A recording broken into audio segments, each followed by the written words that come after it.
Hello everyone, this is Dr. Muskan and I hope you all are doing great and I welcome you to the Physio Info Island.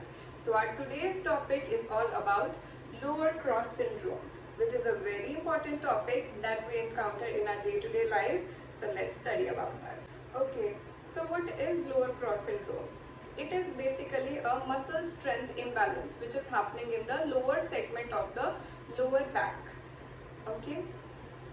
So what is happening over there is a specific pattern of muscle tightness and muscle weakness which is happening from the dorsal side and the ventral side, and they are making a cross. The thoracolumbar extensors, they are tight. Okay. Along with that, the hip flexors, they are also tight. They are making a diagonal line here. Okay.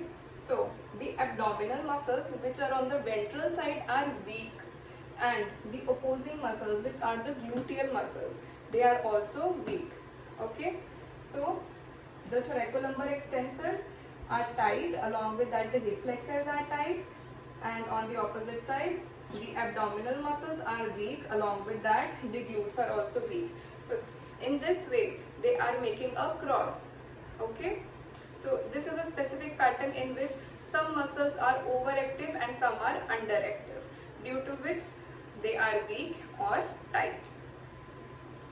So this particular action of the muscles, they will lead to a very bad postural alignment, which can lead to anterior pelvic tilt, hyperlordosis of the lumbar spine, as well as there will be increased hip flexion, there will be hyperextension of the knee, that is genu recurvatum. Okay, so all these things will lead to the postural malalignment, due to which there can be walking issues, there will be pain in certain areas. Along with that, there will be breathing issues, because if the lumbar area is involved, the thorax will also get involved. It will also get into hyperkyphotic posture, due to which there will be breathing problems also. Okay, so let's study about the clinically relevant anatomy. So in the clinically relevant anatomy, we are going to study about the musculature which is involved.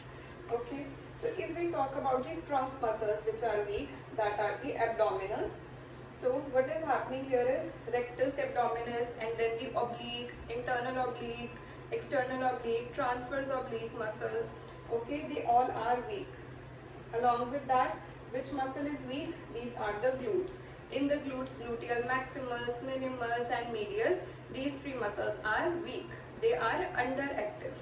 Okay, so these two muscles are underactive. So apart from these, the thoracolumbar extensors, and these are erector spinae, quadratus lumborum, latissimus dorsi and multifidus. These thoracolumbar extensors are working overactively, due to which these muscles are tight.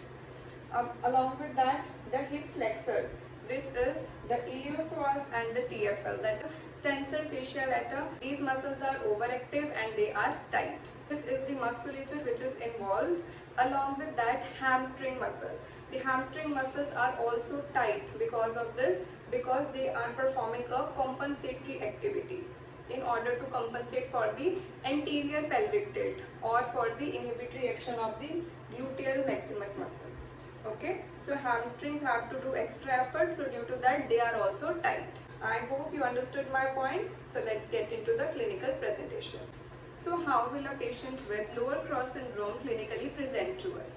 There will be joint dysfunction, means there will be excessive ligamentous strain and there will be increased pressure on L4, L5, L5S1 or the SI joint, hip joint, and there will be increased pain in the hip region, in the low back area, in the knees, in the ankle, because of the postural malalignment.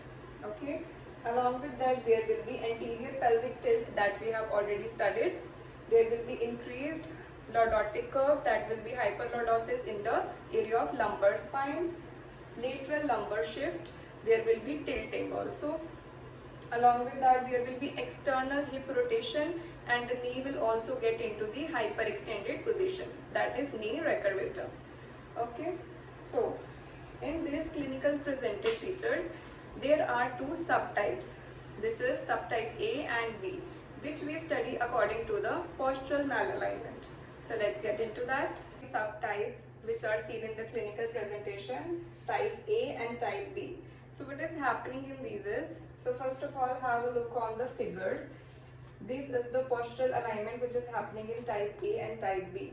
So in type A, what is happening is there is hyperkyphosis in the thoracic area and there will be hyperlordosis in the lumbar area.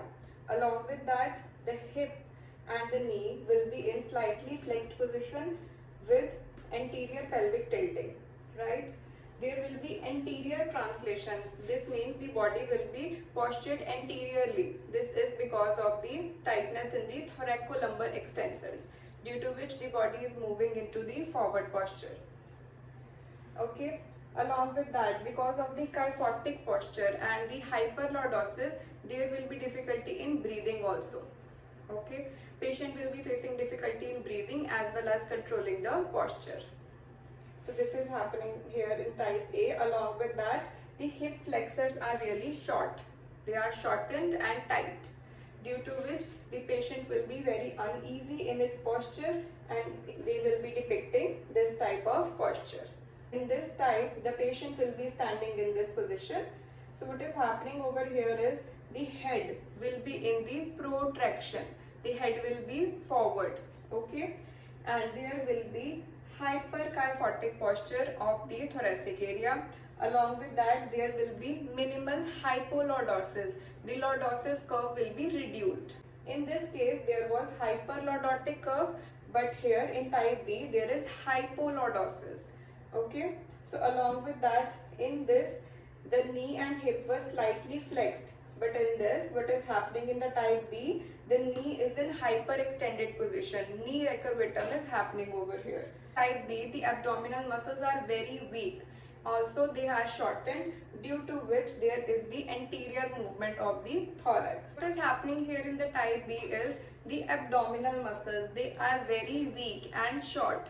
So, in order to compensate that, our body is doing hyperkyphosis of the thoracic area and the hypolordotic curve in the lumbar area, due to which what is happening, the pelvis, it is moving anteriorly, it is placed more anteriorly and the knee are going into hyperextended position.